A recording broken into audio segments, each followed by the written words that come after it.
Alright guys, welcome back to another episode, Hoops and Football. Shannon is always here. So I sort of noticed that no one really had discussed about the offer that the Adelaide Crows had put up to Richmond on draft night for their second round. Their second pick in the first round, which ended up being Sam Grill. And I thought, well, why don't us discuss it and see why did Richmond not take it? Was it a good deal? Was it a bad deal? I finally found the article on the AFL app. It took me quite a while. It's been a bit of a while since it's been sort of posted up by Cal Toomey. So I thought we'll jump on that, read it out, and have a quick discussion. And if you guys want to let me know in the comments below, do you think that Richmond should have traded it? Or do you think Richmond did the right decision by keeping the pick and taking Sam Grill, which I think at the end of the day, it might have been the right decision, but who knows. But before we do that, could you guys please hit the like and subscribe button? I really would appreciate it. We are slowly rolling up towards 400. And I do appreciate everybody who has subscribed and also likes and comments on my show. Alright, so it says that the Tigers' strategy was kept quiet on their preferences so that if any club, such as Essendon or Melbourne, thought they were interested in Roby or Taylor, they might pay overs, which we kind of were hoping for. That at least Essendon or Melbourne would come in and offer their first round and maybe a second round or a future first for them to slide down a little bit so they could jump the queue and get the player that they wanted. Unfortunately, it didn't come true, which isn't a big deal. I think the club was just hoping it might, but not planning on that it was going to happen. So, so they might jump 3-4 spots. As in the club was sort of their preferred player was Grill, which we now know is true. We did rate him, I think it was in the top 5 on our board, so I think he might have even been top 3 or 4, so who knows. It says on Tuesday night before the draft, the clubs began to put the puzzle together, knowing that the only player Richmond could potentially slide down and still get was Grill.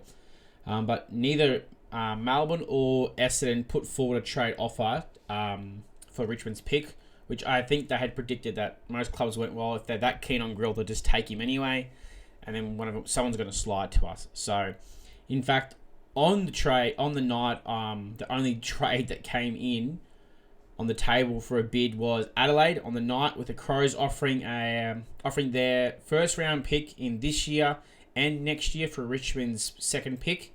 It was thrown as a stump, and the Crows knew it wasn't going to strike, but they were happy to take a chance on it as well.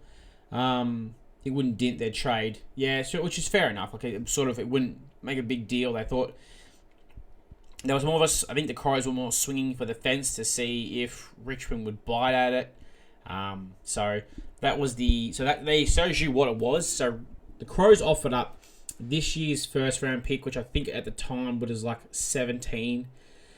Which obviously slid back into the 20s anyway, and then their future first for 2026. It doesn't say exactly what year, but you think you'd be asking for a 2026, not 2027. So that would have been, you would roughly suggest between 15 and 18. So it sounds great, but I'm not sure it's what Richmond really needed. In my opinion, I'm very glad that Richmond just went, no, we'll take Grill, because I really don't think that Sam Grill would have made it past the Hawks. It seemed there was a lot of talk in chatter that the Hawks were pretty keen on Grill, which I think was pick 14, so I think it would have made it past that. I think if it was a pick, a couple of picks before the Hawks, that Richmond would have taken it, but because it was after the Hawks pick, which got pushed into the 20s, you really wouldn't have had. There was good players still left about. I think the only way you would have got that deal done is if maybe the Crows had a second round pick, and Richmond could have said yes, and then it was, hey, we'll give up, the first round pick this year and a second round just to slide up a couple more picks as well to a club in need, maybe the Bombers. You could have got their pick 15 that they took from Gold Coast. But in my opinion, I'm very happy that we decided not to take that trade offer.